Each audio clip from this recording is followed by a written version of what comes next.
Hi, I'm Dave Barbier. I'm the Sustainability Coordinator here on campus, so I oversee the direction of the Sustainability Office, which has been in existence for 5 years. I'm Janessa Galarski. I'm a junior here at UWSP. I'm a health science major and I have an environmental studies minor. My name is Claire Gorman. I'm a junior health promotion and wellness major and Spanish minor.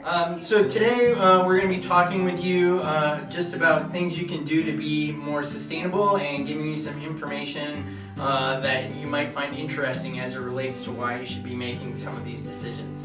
So the first thing we're going to do is talk about bags and going to the grocery store and which the best bag to use. So I think over here on the right you can see that we have paper and plastic, which is the traditional choices. You have your bag of bags and your paper bags, and there's often the debate about which is better. The reality is that this is actually the best choice, a reusable, durable bag. On average, we use around 1 trillion plastic bags a year. That equates globally, so that equates to almost 2 million bags a minute.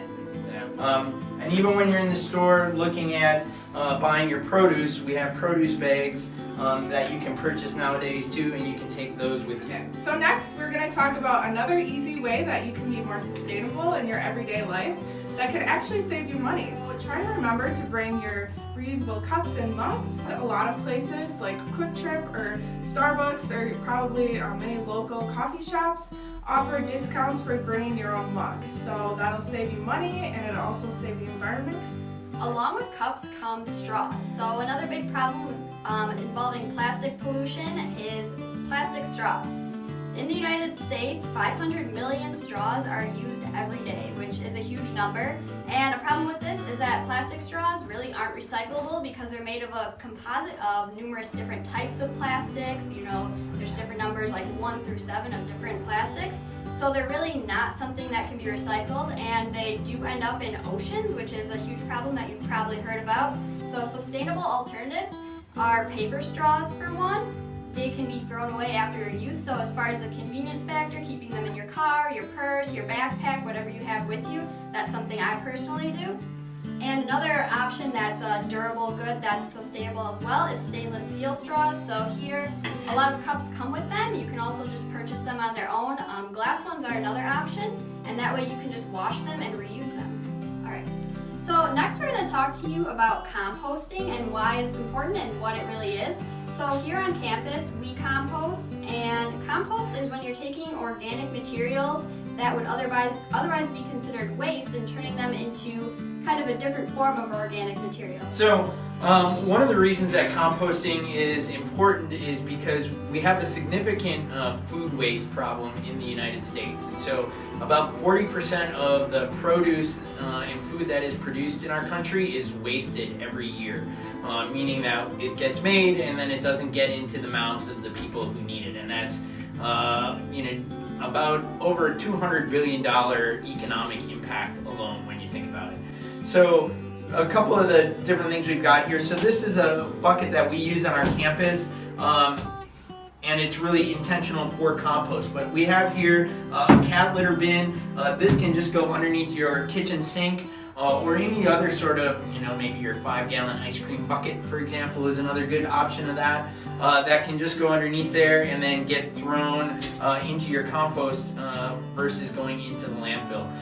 This is also just the bin that we use on campus for collection in our building, so you can see we're using this even in the interior of the building and having no problems with it as it relates to smell or anything like that. So another topic we'd like to talk about is the concept of voting with your dollar. Now what this means is just intentional about where you spend your money, because each time you spend your money on a different product or service, you're really making a statement about what it is that you want to support. So an example is fair trade product. Fair trade certification ensures that a product is produced responsibly in terms of the environment and social justice, in terms of how the workers are paid that are producing these goods. And the university is a fair trade certified university. We're about the 40th in the country to gain that certification, and we're pretty proud of it. So we offer fair trade products at all of our vending locations on campus. So other options about voting with your dollar are shopping local, going to local cafes, restaurants, or businesses, and then when things that are in season like the farmer's market, visiting those places instead of going to a larger grocery store such as Walmart or Kohl's. And in terms of searching on the web, you can also apply voting with your dollar. Because instead of searching with something like Google, which is probably what most of you have on your phone as an app as well, there's another search engine that's called Ecosia. So if you just go to ecosia.org, it's a search engine that works just like Google does. And they are a certified B Corporation, so they have transparent financials about how and where they're spending their profits. And they actually use over 80% of their profit to plant trees in developing countries. So they're definitely working towards sustainability, and those are some great options you can check out. Thank you.